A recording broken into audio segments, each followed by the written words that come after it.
오늘은 조금 특별한 이야기를 다뤄볼까 합니다. 어느 작은 양로원에서 할머니가 돌아가셨습니다. 간호사들이 조촐한 할머니의 짐을 정리하다가 그녀가 쓴 시를 발견한 것인데요. 모든 이들의 마음을 움직였던 이 시는 영상으로 만들어져 소개되었고 인터넷을 통해 전 세계로 전달되었습니다. 요즘엔 나이 들면 요양원에 보내지는 것이 당연시되는 사회에서 결코 남의 이야기가 아닙니다. 할머니가 쓴 이 글은 우리 모두의 현재이거나 미래일지도 모른다는 생각을 하게 됩니다. 불과 이틀 전에 충격적인 기사가 났습니다. 요양원 입소 한 달 만에 멀쩡하던 아버지가 반송장이 돼버렸다고요. 물론 모든 요양원과 요양사분들이 그렇다는 것은 아니지만 요양시설에 부모님을 보낸 수많은 보호자들이 혹시 내가 선택한 요양원도 그렇지는 않은지 걱정할 수밖에 없는 기사이죠.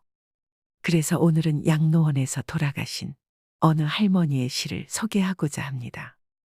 나이 들어서 요양원에 가지 않으려면 꼭 기억해야 하는 세 가지도 함께 들으시면 좋겠습니다. 간호사님들 무엇을 보시나요? 댁들이 저를 볼 때 무슨 생각을 하시나요? 현명하지 않고 변덕스러운 성질과 초점 없는 눈을 가진 투정이나 부리는 늙은 노인으로 보이겠죠. 음식을 질질 흘리고 대답을 빨리빨리 못하느냐고 큰 소리로 말할 때면 전 정말 당신들이 조금 더 노력해 주기를 원했습니다. 당신들이 귀찮다고 나를 때리고 함부로 대할 때는 내 마음대로 움직이지 않는 몸뚱이로 저는 정말 용기를 내어 헛손질로나마 싸우고 싶었던 것이랍니다.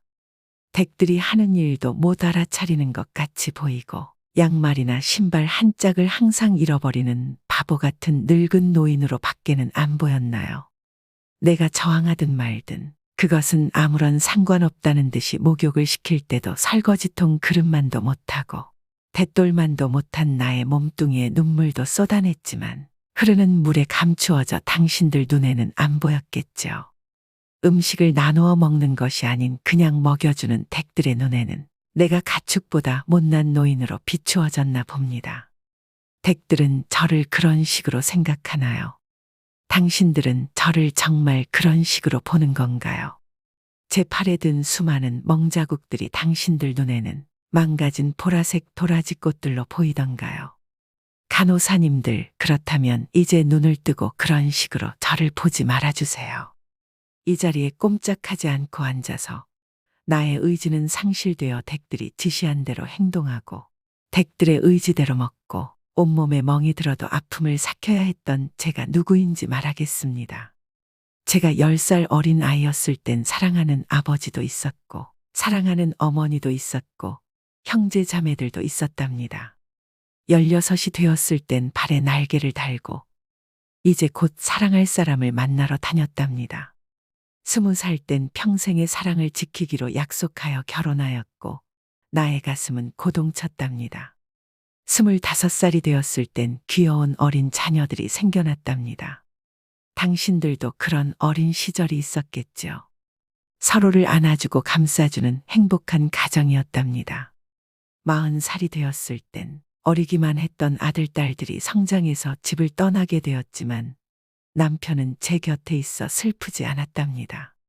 50살이 되었을 땐 제 자식들은 직장에서 일을 하고 손주를 제 무릎에 안겨주었습니다.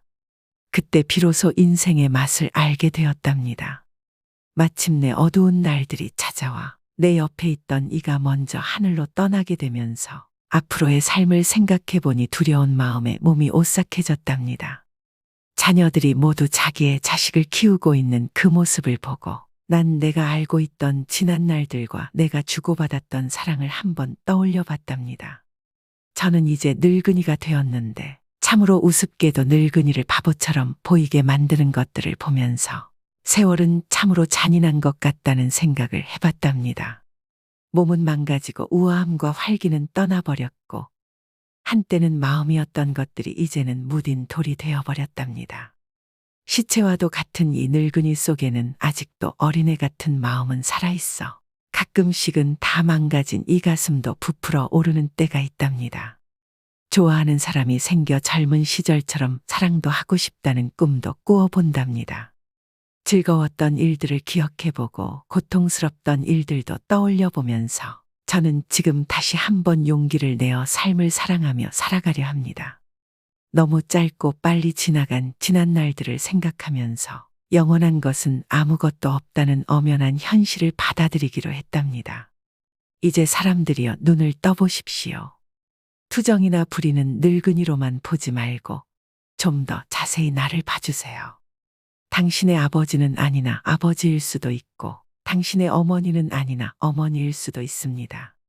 그냥 가축에게 모이를 주듯 하지 마세요. 그냥 먹고 싶습니다. 멍들게 하지 마세요. 가슴 속에 멍을 안고 떠나지 않게 해주세요. 사는 동안에 하나뿐인 나의 간절한 소망입니다. 이 글을 보고 어떤 생각이 드시나요? 이 할머니의 글은 우리 누구에게나 닥칠 수 있는 가슴 절절한 사연입니다. 인간은 태어나는 순간부터 죽음을 향해 달려갑니다. 죽음에 대해 생각하거나 이야기하는 것을 불경스럽게 생각하지만 삶과 죽음은 동전의 양면처럼 함께 있습니다. 대자연의 섭리 속에서 펼쳐지는 한 편의 드라마와도 같은 인생사에서 지금 우리는 어디를 향해 가고 있을까요? 현대판 고려장이라고 불리우는 적나라하게 표현된 요양원의 현실에 공감을 하면서도 어쩐지 애잔한 마음이 남습니다. 남의 일이 아닌 바로 나에게도 다가오고 있는 길이라는 현실에 씁쓸함도 느껴집니다. 우리는 왜 요양병원에 가야 하는가? 우리는 왜 요양병원에 보내야 하는가? 우리는 왜 요양병원을 끊을 수 없는가?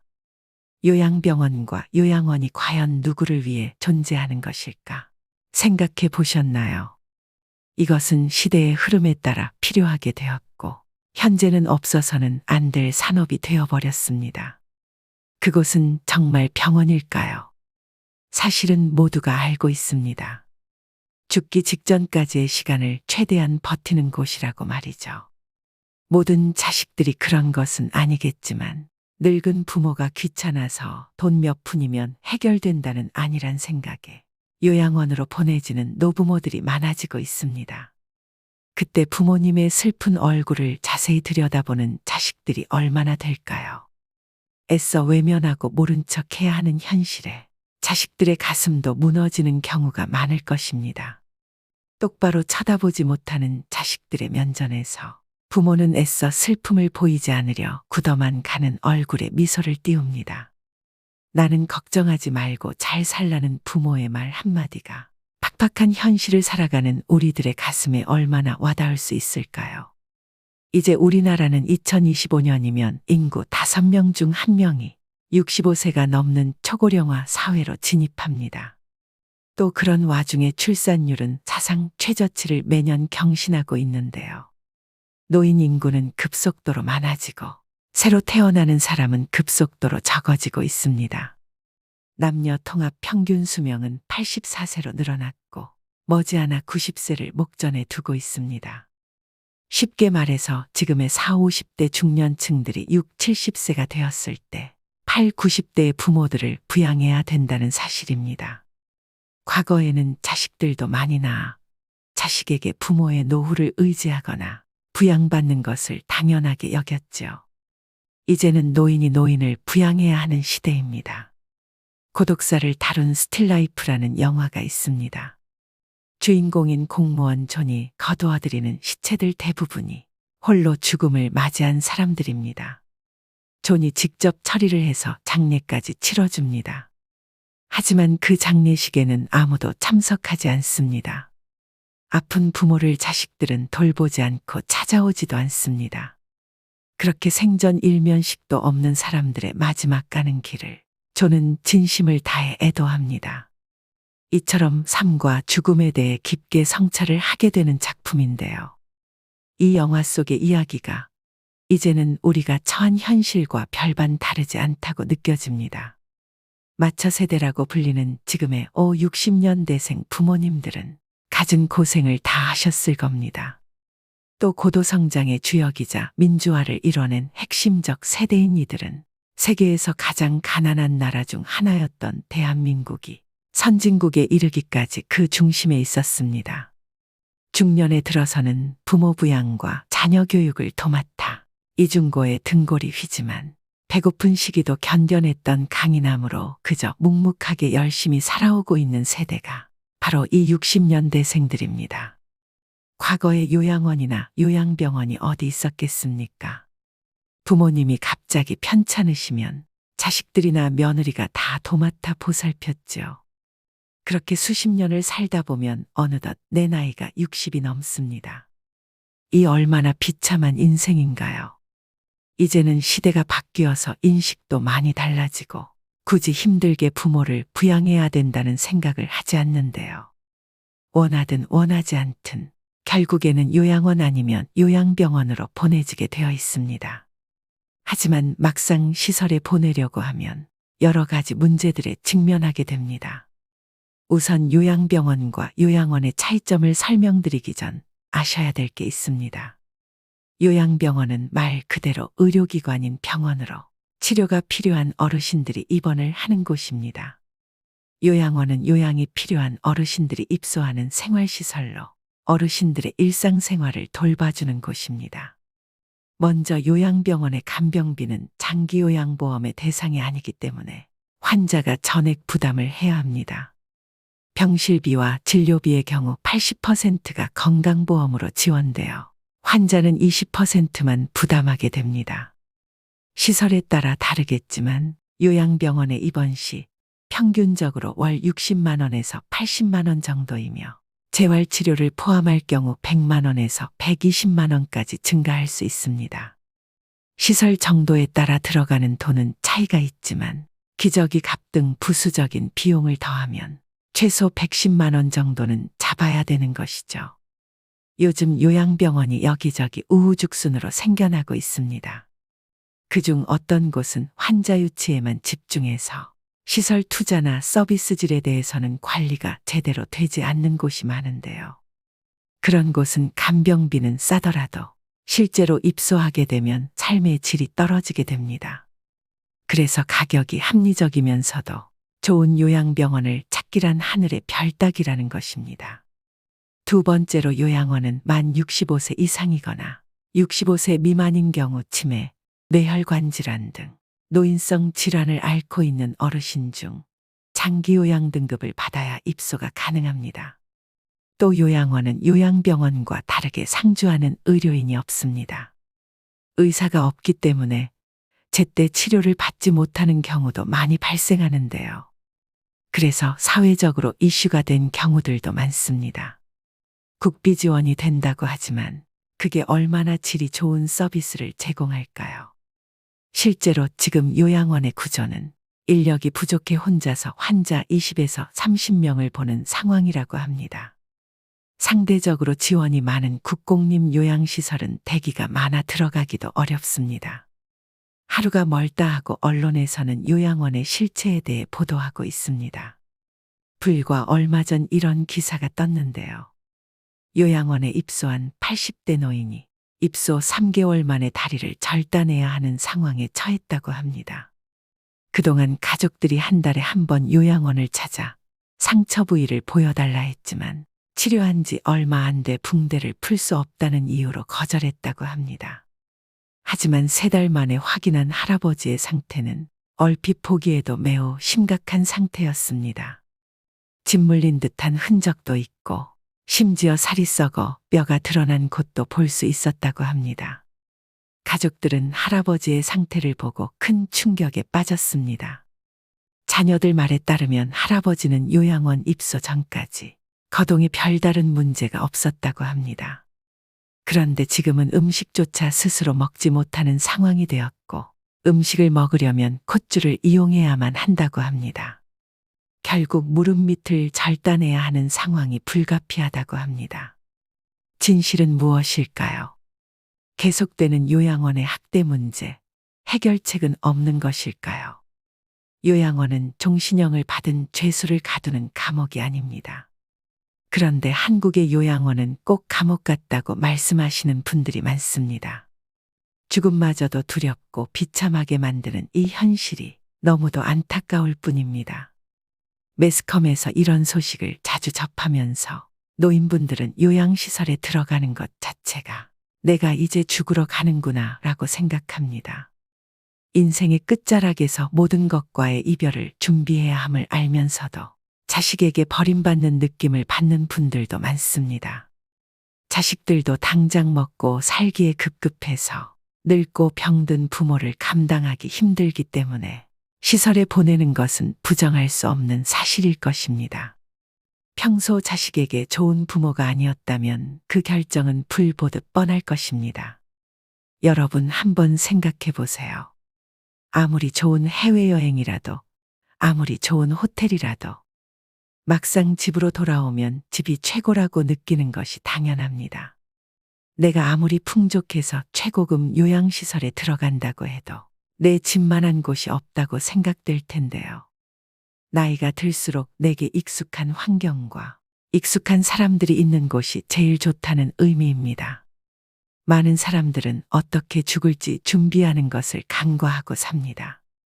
나이가 들면 자연스럽게 생각해 볼 문제라고 생각됩니다. 이 모든 것이 거스를 수 없는 시대의 흐름이라면 막연하게 걱정만 하고 있기보다는 그 시기를 최대한 늦출 수 있는 방법을 찾아야 되지 않을까요?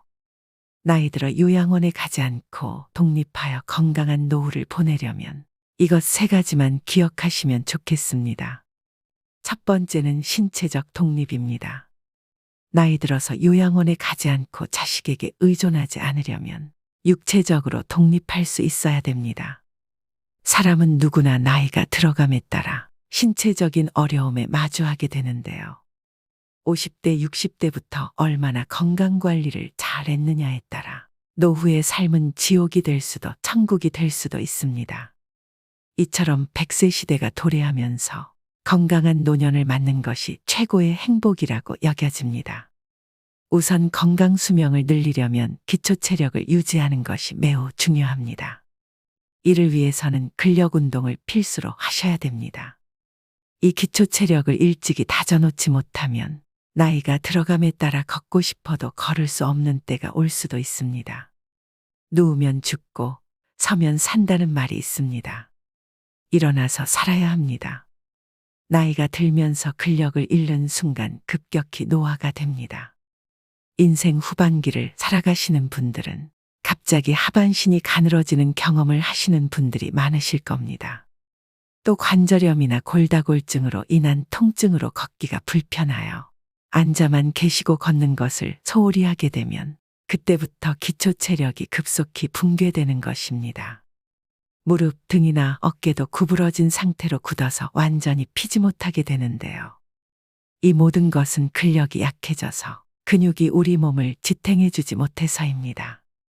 이러한 증상이 심해지면 팔과 다리에 힘이 빠져 일상생활을 정상적으로 할 수 없게 됩니다. 노후의 자식이나 다른 사람에게 의존하지 않고 독립적인 노후를 보내려면 근력을 유지하는 것이 그 무엇보다도 중요합니다. 그렇다면 무병장수의 열쇠는 무엇일까요? 흔한 얘기이지만 이러한 노인성 질병은 운동으로 그 해답을 찾을 수 있습니다. 흔히 운동은 젊음과 장수를 보장한다고 이야기하죠. 의자에 앉았다 일어났다를 반복하거나 아령을 들고 발 뒤꿈치를 올렸다 내리거나 다리를 어깨 너비로 벌리고 서서 스쿼트 동작 또는 누워서 윗몸 일으키기 등을 지금 당장 실천해 보셔야 합니다. 마지막으로 중요하게 말씀드릴 부분은 균형을 잡는 운동인데요. 우리나라 65세 이상 어르신들 중에 낙상사고로 사망하는 경우가 정말 많습니다. 사고 사망 원인 중 2위가 낙상사고라고 하는데요. 젊은 사람들에 비해 노인이 낙상했을 경우 사망률은 10배, 이벌률은 8배나 높다고 합니다. 낙상으로 인한 부상은 거기서 그치는 것이 아니라 정신적 건강 문제로도 이어질 수 있기 때문에 예방 및 관리가 필요합니다. 많은 전문가들이 낙상 사고를 막기 위해서 균형감을 키울 수 있는 운동의 중요성을 강조하고 있습니다. 가장 간단하고 확실한 운동 중 하나는 한 발로 서기입니다. 눈을 감고 한 발로 서서 30초간 유지하는 방법으로 매일 10회씩 반복하고 익숙해지면 시간을 점차 늘려가시면 좋습니다. 집에서 틈틈이 균형 잡기 운동을 실천하셔야 합니다. 운동에 대한 부담감이 있거나 운동을 하기에 신체 능력이 많이 저하되셨다면 가볍게 걷기 운동부터 하시는 걸 추천드립니다. 노인이라고 해서 침상 안정을 하기보다는 가능한 수준에서 노인 근력 운동을 해주는 것이 삶의 질 향상에 있어서 꼭 필요합니다. 다시 한번 강조드립니다. 노후의 가장 중요한 1순위는 신체적 기능을 최대한 유지하는 것에 집중하셔야 됩니다. 나이가 들면 돋보기, 보청기, 틀니, 지팡이, 약봉지가 일상이 됩니다.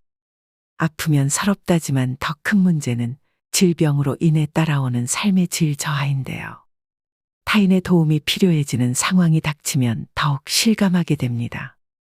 이처럼 노후에는 건강을 잘 지키기만 해도 흑자 인생을 보낼 수 있습니다. 건강이 곧 돈이기 때문입니다. 자녀에게 부모 부양으로 경제적인 부담을 주지 않는 가장 손쉬운 방법이 바로 건강관리입니다. 운동이라고 해서 어렵게 생각하실 필요 없습니다. 노인 운동은 일반적인 스포츠나 달리기를 의미하지만은 않습니다. 활발한 걷기, 집안 청소나 정원 가꾸기 등 일상적인 활동을 통해서도 이루어지는데요.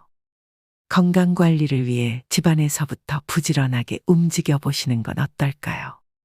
두 번째는 정신적 독립입니다. 나이 들어서 정신적으로 독립하기 위해서는 무엇이 필요할까요?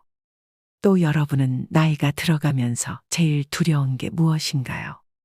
주변에 많은 분들이 치매가 걸릴까봐 걱정이라고 하시는데요. 몸이 아픈 병보다 무서운 게 치매라는 말이 있을 정도로 치매는 자신은 물론 그 주변까지 힘들게 하는 병이다 보니 중년 이후부턴 치매에 관심이 커질 수밖에 없습니다. 가장 발병률이 높은 노년기에 사회적으로 고립되는 것이나 우울증은 치매의 원인 중 하나라고 하는데요. 그만큼 노후의 정신 건강을 위해서는 외로움, 우울감을 극복하시는 게 가장 중요합니다. 그렇다면 치매 예방법에는 어떤 것들이 있을까요? 안타깝게도 아직 치매에 대한 치유약은 개발되지 않았습니다. 지금까지 개발된 치매 치료제는 병의 악화를 지연시키는 효능만 있을 뿐입니다. 따라서 치매를 예방하기 위해 가장 중요한 것은 생활 습관을 바꾸고 식습관을 건강하게 유지하셔야 되는데요. 쉽게 할 수 있는 생활 습관으로는 음식을 꼭꼭 씹어 드시는 것입니다. 음식을 씹는 동작만으로 내려가는 혈류량을 증가시켜 뇌를 활성화합니다. 껌을 자주 씹는 것도 도움이 되겠죠. 그리고 일기는 쓰는 습관을 길러보세요. 치매 환자는 한 가지 특징이 있습니다. 치매 초기에는 단기 기억을 회상하는 데 어려움을 겪습니다. 그 이유는 단기 기억을 담당하는 뇌기관인 해마가 손상되었기 때문인데요. 이를 예방하려면 매일 일기를 쓰는 버릇을 기르는 게 좋습니다. 일기를 쓰면서 해마를 자극하고 퇴화되는 것을 방지하고 심지어 그 기능을 향상시킵니다. 뇌는 지속적인 자극을 원합니다. 그 중에서도 가장 좋은 자극은 새로운 자극인데요. 내가 평소 하고 싶은 일들을 실천하면서 생활에 활력을 주셔야 됩니다. 그리고 늘 웃으며 생활하세요. 전문가들은 웃으면 뇌가 젊어진다고 말합니다. 왜 그럴까요? 웃음은 좌뇌와 우뇌를 함께 자극하고 얼굴 근육의 움직임을 통해 뇌 회로를 활성화시키기 때문입니다. 우리가 기분이 좋으면 뇌의 혈류가 활발하게 흐르고 이로 인해 의욕이 넘치며 몸에 활력이 돌게 됩니다. 그런데 한 가지 특이한 것은 우리 뇌는 바로 진짜 웃음과 가짜 웃음을 구분하지 못한다는 것입니다. 그래서 억지로라도 웃고 산다면 진짜 웃음의 효과가 나타난다고 합니다. 그러니 지금부터는 일부러라도 많이 웃으시기 바랍니다. 또 무엇보다 사회적 고립과 우울증을 예방하기 위해 지속적으로 사회 활동을 하고 마음 맞는 사람들과 꾸준히 만나면서 소통하는 것이 중요합니다. 집에 혼자 있는 것은 치매로 가는 지름길이라는 것을 명심하셔야 됩니다. 가족이나 친구와의 만남, 취미 동아리 모임 등에 참여해 활발하게 활동하는 것이야말로 뇌에 좋은 자극을 줍니다. 종합적으로 노후의 정신적인 건강을 위해서는 긍정적인 마음으로 스트레스를 해소하고 혼자 있지 마시고 여러 사람들과 자주 어울리면서 즐겁게 사셔야 합니다. 부정적인 생각은 버리시고 지나간 과거를 후회하지 마세요. 하루하루를 즐겁게 보내는 생활을 하시기 바랍니다. 마지막 세 번째는 경제적 독립입니다. 길어진 노후를 대비해서 젊은 시절부터 경제적 자립을 위한 준비를 하셔야 됩니다. 더구나 노후의 자식에게 짐이 되지 않으려면 경제적으로 여유가 있어야 하겠죠.